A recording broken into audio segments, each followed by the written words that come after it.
प्रिय आत्मन, आपके भीतर बैठे परमात्मा को नमन करती हूँ। बंधुओं, भगवान श्री कृष्ण ने गीता में फरमाया कि इंसान तू कर्म कर, फल की इच्छा मत रख, क्योंकि फल की इच्छा रखने वाला लोभी होता है और लोभ कभी धर्म नहीं हो सकता।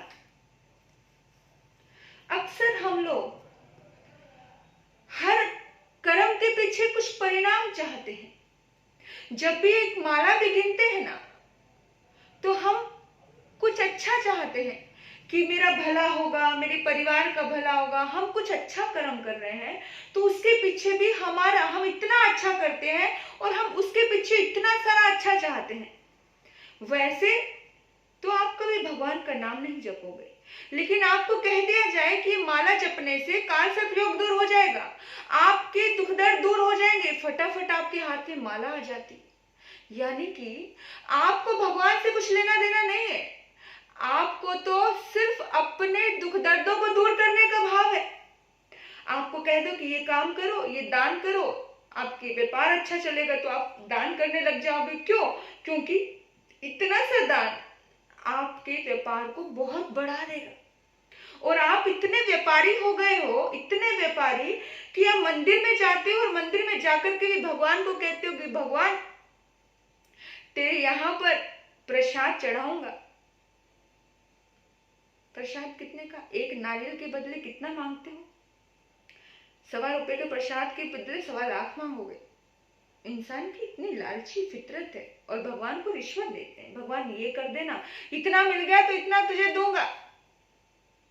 और भगवान से कैसे कैसे प्रार्थनाएं करते हैं, मेरी 7 लाख की लॉटरी खुलवा दे महावीर स्वामी, मेरी 7 लाख की लॉटरी खुलवा दे महावीर स्वामी, खुलवा दे महावीर स्वामी, दिलवा दे महावीर स्वामी, मेरी 7 लाख की लॉटरी खुलवा दे महावीर स्वामी, मेरे 7 लाख की लॉटरी खुलवा दे महावीर स्वामी।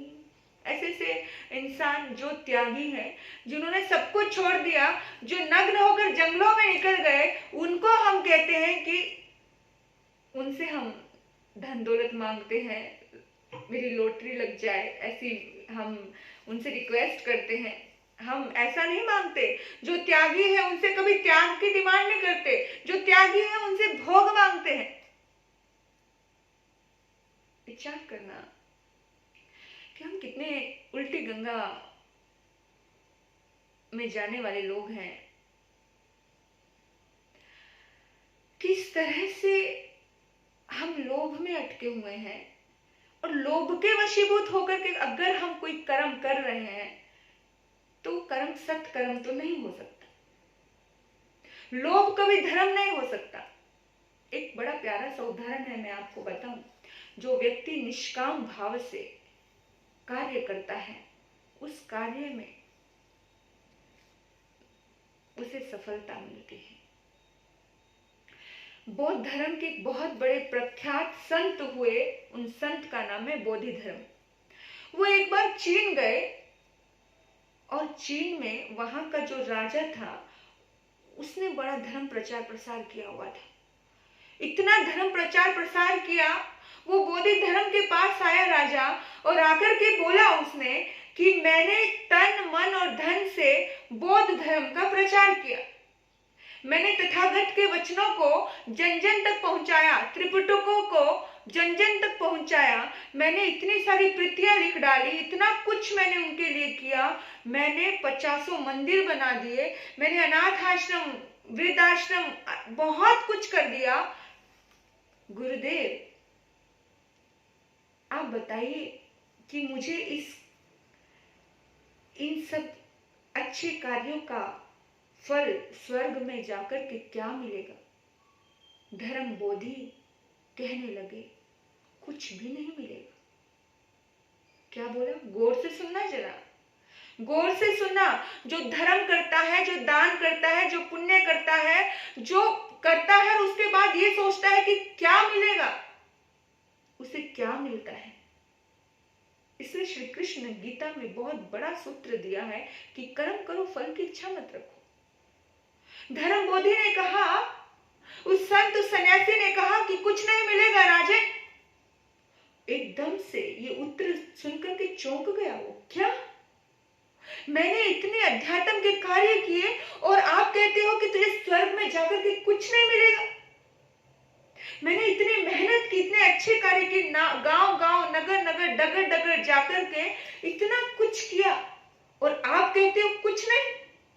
हद हो गई, कमाल की बात करते हो। मुझे कुछ परिणाम नहीं मिले।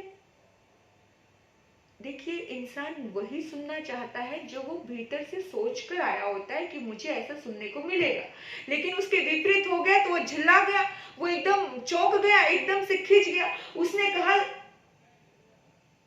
क्या सचमुच? बोला, हाँ, कहा ना, संक्षिप्त में उत्तर दिया ना, कुछ नहीं मिलेगा। अब राजा एकदम खिंच गए। तो मुझे विधि बताइए कि मैं क्या करूं जिससे मुझे स्वर्ग में कुछ अच्छा मिले। उस वक्त वो संत कहते हैं, सम्राट, तुम्हारी सोच लोभी चित्त की है। तुम जो कर रहे हो वो लोभ के वशीभूत होकर के कर रहे हो।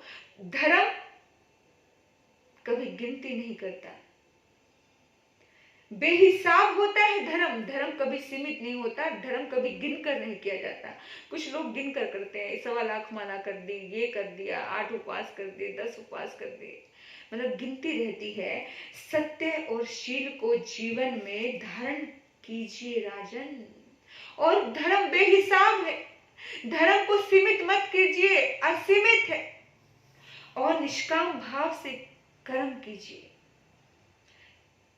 लोभ को त्यागिए। अपने भीतर में जो लोभ की क्रियाएं कर रहे हो तुम, वो लोभ की क्रियाएं, धर्म नहीं है, क्योंकि आपने उसके पीछे कुछ चाहत रखी है जो कल्याण करने वाली नहीं है। चाहत मत रखिए। हमारे शास्त्रों में एक बात आया है, निदान मत कीजिए। किसी भी चीज को लेकर के, तपस्या को लेकर के, धर्म को लेकर के अपना धर्म बेचो मत कि मुझे इसके बदले ये मिले। अगर हमने चाहत रख ली कि मुझे ये मिलेगा, मुझे पुण्य मिलेगा, मुझे किसी की मदद करने से मुझे मेरी लाइफ में अच्छा होगा, अगर आपने सोच लिया तो आपने अपना सारा का सारा धर्म बेच दिया। वो मिल जाएगा आपको, जिसकी तुमने चाहत की है, मिल जाएगा, लेकिन जो इतना सारा मिलना था वो इतने से में चला गया।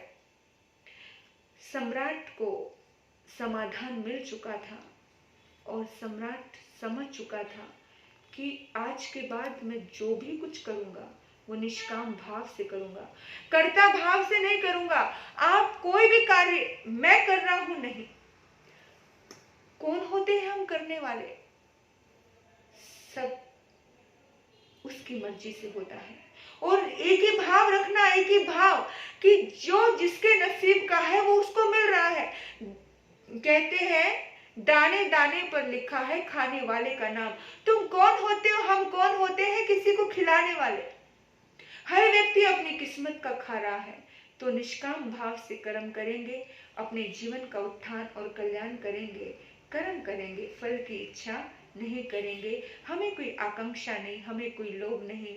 जो मिलेगा वो सब अच्छा ही मिलेगा, क्योंकि हम अच्छा दे रहे हैं तो अच्छा मिलेगा ही। फिर किस बात की शंका? फिर क्यों सोच रहे हैं कि अच्छा ही मिलेगा? जो होगा अच्छा, क्योंकि सिर्फ इतना करना, जो करना सो अच्छा करना, जो करना सो अच्छा करना। फिर दुनिया में किससे डरना, फिर दुनिया में किससे डरना। हे प्रभु मेरा मन हो सुंदर, हे प्रभु मेरा मन हो सुंदर। जीवन सुंदर, वाणी सुंदर। बस यही प्रार्थना करना है।